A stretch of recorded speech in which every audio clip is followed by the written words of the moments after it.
रात का सन्नाटा गहरा था। समुद्र की ठंडी हवा खिड़की से अंदर आ रही थी। कमरे में एक हल्की पीली रोशनी वाला लैंप जल रहा था। नक्शे, कंपास और पुरानी किताबें बिखरी थीं। ईथन मिलर एक पुरानी डायरी के पन्नों पर झुका हुआ था। उसमें लिखा था, झारून आइलैंड, जहां समय रुक जाता है और जहां से कोई कभी वापस नहीं आया।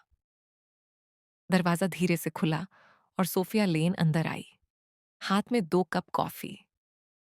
उसने हल्की मुस्कान के साथ कहा, तुम फिर उसी रहस्यमयी जगह में खोए हुए हो? कोई साधारण ट्रिप नहीं कर सकते? ईथन ने नजर नहीं हटाई, बस धीमी आवाज में बोला, ये कोई साधारण जगह नहीं है। सदियों से लोग वहां गायब हो रहे हैं, कोई वापस नहीं लौटा। मुझे सच जानना है।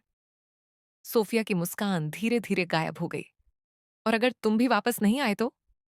ईथन ने नकली मुस्कान की कोशिश की, पर आंखों में गंभीरता थी। तो कम से कम दुनिया को पता होगा कि हमने कोशिश की। सुबह बंदरगाह पर हल्की धुंध, उनकी छोटी नाव पानी पर डोल रही थी।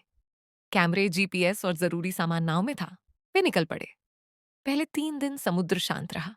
आसमान साफ, हवाएं मुलायम, सब कुछ ठीक। तीसरी रात हवा अचानक रुक गई। कंपास ने घूमना बंद कर दिया। जीपीएस बंद होकर सिर्फ एक संदेश दिखा रहा था, नो सिग्नल।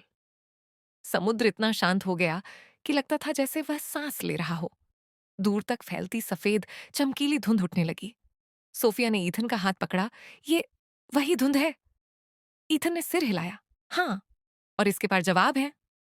नाव धुंध में समा गई। आवाजें गायब, पानी का शोर भी नहीं। अचानक धुंध हटने लगी और एक रहस्यमयी द्वीप सामने आया। सोने जैसे पेड़, लाल जमीन जैसे किसी ने खून सुखाया हो, हवा भारी और डरावनी। सोफिया ने कैमरा ऑन किया। स्क्रीन पर झिलमिलाहट हुई। फिर एक बूढ़ी औरत का चेहरा दिखाई दिया। आंखें खोखली, आवाज धीमी और ठंडी। जो यहां आते हैं कभी वापस नहीं जाते। कैमरा बंद हो गया। वे द्वीप पर उतरे। जमीन गर्म और धड़कती सी महसूस हुई। पेड़ों की छाल पर उभरते हुए चेहरे, हवा में सरसराहट, जैसे कोई फुसफुसा रहा हो, वापस चले जाओ।